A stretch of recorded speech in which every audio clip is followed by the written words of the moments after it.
यह Bible in one year का हिंदी प्रकरण है। 248वां दिन, उदार व्यक्ति के लिए परमेश्वर का वायदा।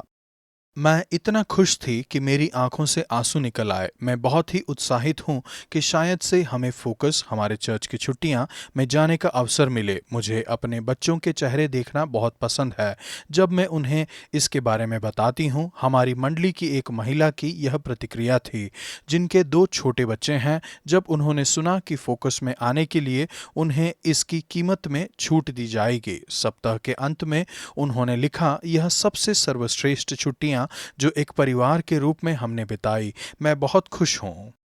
मुझे यह तथ्य पसंद है कि सैकड़ों लोग कीमत पर छूट पाकर फोकस में आए, या शायद उन्होंने कोई कीमत नहीं चुकाई थी। दूसरे इसे संभव बनाने के लिए उदारतापूर्वक देते हैं। कुछ महीनों बाद जिस माँ ने मुझे पत्र लिखा था, उन्होंने बिना किसी अपेक्षा के किसी दूर के रिश्तेदार से कुछ पैसे पाए थे। उन्होंने असाधारण रीति से उदारतापूर्वक दिया। वह कीमत उस छूट से कहीं अधिक थी जो उन्हें और उनके परिवार को मिली थी। यह नए नियम का एक प्रायोगिक सिद्धांत है कि जो खर्च उठा सकते हैं वे उनकी मदद करें जो ऐसा नहीं कर सकते हैं, ताकि वहां पर समानता आ जाए। परंतु बराबरी के विचार से इस समय तुम्हारी बढ़ती और घटी में काम आए, ताकि उनकी बढ़ती भी तुम्हारी घटी में काम आए, कि बराबरी हो जाए। दूसरा कुरिन्थियों 8:14। हमारे विश्व का बहुत बड़ा हिस्सा पैसे, संपत्ति और धन के विषय में सोचने, लिखने और बात करने में लगा हुआ है। इन विषयों पर बाइबल बहुत कुछ बताती है, किंतु बाइबल की स्थिति आज की संस्कृति से विपरीत है। आज के नए नियम के लेखांश में पौलुस हमें बताते हैं कि यीशु के देह धारण करने का मुख्य बिंदु यह था कि आप अमीर बन जाएं, किंतु आज का लेखांश शब्द अमीर के प्रति विश्व की समझ को पूरी तरह से पुनः परिभाषित करता है। नीति वचन 21 का 27 से 22 के 6 तक। धन से कहीं अधिक अपने सम्मान को पकड़े रहिए। सम्मान धन से कहीं ज्यादा महत्वपूर्ण है। बड़े धन से अच्छा नाम अधिक चाहने योग्य है, और सोना चांदी से दूसरों की प्रसन्नता उत्तम है। जो सही है वह करना बेहतर है, इसके बजाय कि कंजूसी, संदिग्ध प्रथाएं या लालच करें। जैसा कि बिली ग्राहम ने कहा है, जब पैसा खो जाता है तब कुछ नहीं खोता, जब स्वास्थ्य खो जाता है तब कुछ खो जाता है, जब चरित्र खो जाता है सब कुछ खो जाता है। हमारी संस्कृति उनको महत्व देती है जो अमीर की सूची में हैं, उनसे कहीं अधिक जो विश्व के गरीब भागों में भूख से मर रहे हैं। लेकिन नीतिवचन के लेखक कहते हैं, धनी और निर्धन दोनों एक दूसरे से मिलते हैं। यहोवा उन दोनों का कर्ता है। सच्चे धन का रास्ता है दीनता और परमेश्वर का भय। यह धन और सम्मान और जीवन लाता है। शायद से यह कभी कभी भौतिक संपत्ति ले आए, लेकिन नया नियम हमें बताता है कि यह हमेशा बहुत ही अनंत महत्व की चीज को लाता है, मसीह में आत्मिक धन। अपने जीवन में परमेश्वर को प्रथम स्थान दीजिए। आपके लिए उनकी योजनाएं अच्छी, मनभावनी और सिद्ध हैं। रोमियो 12:2। और यहोवा के विरुद्ध न तो कुछ बुद्धि और न कुछ समझ और न कोई युक्ति चलती है। नीतिवचन 21:30। परमेश्वर मेरी सहायता कीजिए कि विश्वसनीयता और उदारता, दीनता और परमेश्वर के भय का एक जीवन जियूं। नया नियम, दूसरा कुरिन्थियों 8 का 1 से 15। ऐसे व्यक्ति के उदाहरण पर चलिए जो धन से चिथड़े की ओर। गायिका लिली एलन सरलता से दर्शाती हैं कि लोग उनके गीत में क्या सोचते हैं। डर को, मैं अमीर बनना चाहती हूँ और मुझे बहुत सा पैसा चाहिए। मैं चालाक होने के बारे में नहीं सोचती, मैं मजाकिया होने के बारे में नहीं सोचती। मुझे बहुत से कपड़े और बहुत से हीरे चाहिए।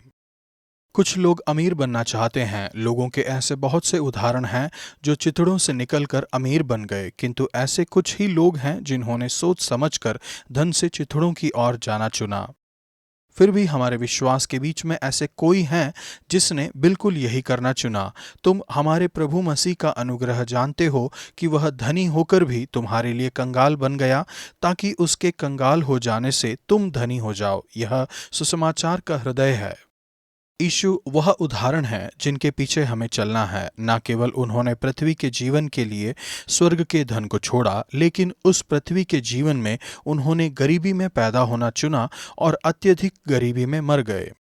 वह पृथ्वी में आए जहां पर उनके पास सिर टिकाने की कोई जगह नहीं थी और क्रूस पर वस्त्रहीन वेदना में उन्हें लटका दिया गया।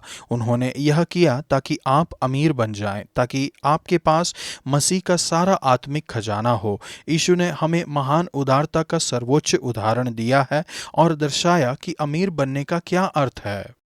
मक्की दुनिया के चर्च उनके उदाहरण पर चले। क्लेश की बड़ी परीक्षा में उनके बड़े आनंद और भारी कंगालेपन में उनकी उदारता बहुत बढ़ गई। उनके विषय में मेरी यह गवाही है कि उन्होंने अपनी सामर्थ्य से वरन सामर्थ्य से भी बाहर मन से दिया और इस दान में और पवित्र लोगों की सेवा में भागी होने के अनुग्रह के विषय में हमसे बार बार बहुत विनती की। यद्यपि वे बहुत ही गरीब थे, उन्होंने प्रबंध किया जितना वह दे सकते थे और उन्होंने उससे भी ज्यादा दिया। पौलुस ने कुरिन्थियों को उनके उदाहरण पर चलने के लिए चिताया। उनके जीवन के ऐसे बहुत से क्षेत्र थे जो श्रेष्ठ थे। पौलुस ने कहा, वैसे ही इस दान के काम में भी बढ़ते जाओ। फिर पौलुस नए नियम के सिद्धांत को समझाते हैं कि जिनके पास हैं वे दें ताकि जिनके पास नहीं है उनकी सहायता की जाए। हम इस सिद्धांत को काम करते हुए देखते हैं। फोकस में और बहुत से दूसरे अवसर पर, अल्फा की छुट्टियों में भी हम उन्हें आमंत्रित करते हैं जो आने के लिए दाम नहीं चुका सकते हैं या जो कुछ वे खर्च उठा सकते हैं। सप्ताह के अंत में हम दान देते हैं ताकि जो दाम चुकाने के लिए दे सकते हैं उनके लिए जो साप्ताहिक छुट्टी का खर्च नहीं उठा सकते हैं। परमेश्वर मेरी सहायता कीजिए कि यीशु की उदारता के उदाहरण के पीछे चलूं और दान देने के अनुग्रह में बढ़ूं। पुराना नियम यशाया 8 का 11 से 10 के 19 तक। यीशु के राज्य करने पर ध्यान दीजिए, इसके बजाय कि धन पर। जैसा कि लिली डर के गीत में लिखती हैं, यदि हम गलत चीज़ों पर ध्यान देंगे तो डर हमें जकड़ लेगा। लेकिन यशाया कहते हैं, जिस बात को ये लोग राजद्रोह कहें उसको तुम राजद्रोह न कहना, और जिस बात से वे डरते हैं उससे तुम न डरना और न भय खाना। सेनाओं के यहोवा ही को पवित्र जानना, उसी का भय मानना और उसी का भय रखना।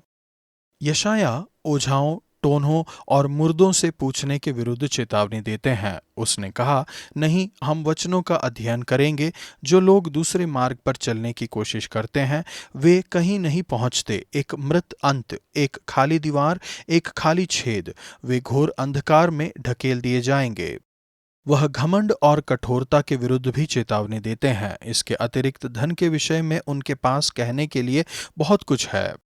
पहला, अमीरी अपने आप में तृप्त नहीं करती है। वे दाहिनी ओर से भोजन वस्तु छीनकर भी भूखे रहते हैं और बाईं ओर से खाकर भी तृप्त नहीं होते। शायद हम जितना पैसा बना लें, यह कभी भी उस गहरी आत्मिक भूख को तृप्त नहीं कर पाएगा जो हर मनुष्य के हृदय में है। दूसरा, वह गरीबों का हक मारकर पैसा बनाने के विरुद्ध चेतावनी देते हैं। अन्याय विश्व में बहुत से कष्ट का मुख्य कारण है। हाय उन पर जो दुष्टता से न्याय करते और उन पर जो उत्पात करने की आज्ञा लिख देते हैं कि वे कंगालों का न्याय बिगाड़ें और मेरी प्रजा के दीन लोगों का हक मारें, कि वे विधवाओं को लूटें और अनाथों का माल अपना लें। विश्व में ऐसे बहुत से देश हैं जहां पर हम यह होते हुए देख सकते हैं। कुछ लोग गरीब विधवाओं और अनाथों का हक मारकर बहुत अमीर बन जाते हैं। यहाँ पर अनुचित नियम और लोगों के लिए कोई न्याय नहीं है। यशाया न्याय के दिन के विषय में प्रश्न पूछते हैं, तुम अपना धन छोड़कर कहाँ जाओगे? यह सारा पैसा आखिर में पूरी तरह से अर्थहीन है। तुम्हारा सारा पैसा तुम्हारे किस काम का? इस अन्याय और असमानता के विश्व में भविष्यवक्ता यशाया एक अलग शासक को उठते हुए देखते हैं। निश्चित ही यीशु मसीह में यह परिपूर्ण हुआ। हमारे लिए एक बालक उत्पन्न हुआ, हमें एक पुत्र दिया गया है और प्रभुता उसके कांधों पर होगी और उसका नाम अद्भुत युक्ति करने वाला, पराक्रमी परमेश्वर, अनंतकाल का पिता और शांति का राजकुमार रखा जाएगा। उसकी प्रभुता सर्वदा बढ़ती रहेगी और उसकी शांति का अंत न होगा। जितना अधिक आप अपने जीवन में यीशु को प्रभुता करने देते हैं, उतना ही अधिक वह आपकी योजनाओं, निर्णयों, बातचीत और विचारों को दिशा प्रदान करते हैं। आप बुद्धिमान बन जाएंगे और डर के द्वारा हार जाने के बजाय आप अधिकाधिक उनकी शांति का अनुभव करेंगे। पैसा, धन, सफलता, प्रमोशन, कपड़े या हीरों से शांति नहीं मिलती है। यह मिलती है न्याय और सत्यनिष्ठा में यीशु के शासन के अंतर्गत जीते हुए महान उदारता के उनके उदाहरण पर चलते हुए। परमेश्वर, मैं आपकी आराधना करता हूँ। अद्भुत सलाहकार, शक्तिशाली परमेश्वर, अनंत पिता और शांति के राजकुमार, मेरी सहायता कीजिए कि आपकी उदारता के उदाहरण के पीछे चलूं और सच्चे धन, सम्मान और जीवन का रास्ता खोजूं। नीति वचन 22 का 6।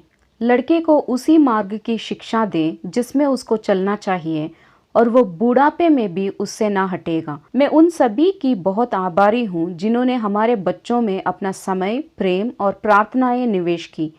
कभी भी बच्चों के साथ बिताए गए अपने समय के महत्व को कम मत समझिए, चाहे एक माता पिता, एक बच्चों के कर्मचारी या शिक्षक के रूप में। आपका निवेश बहुत लाभ लाएगा। आपकी शिक्षा और उदाहरण लोगों की सहायता करेगी विश्वास और चरित्र को बनाने में। आज का वचन, यहोवा के विरुद्ध ना तो कुछ बुद्धि और ना कुछ समझ, ना कोई युक्ति चलती है। नीति वचन 21 का 30।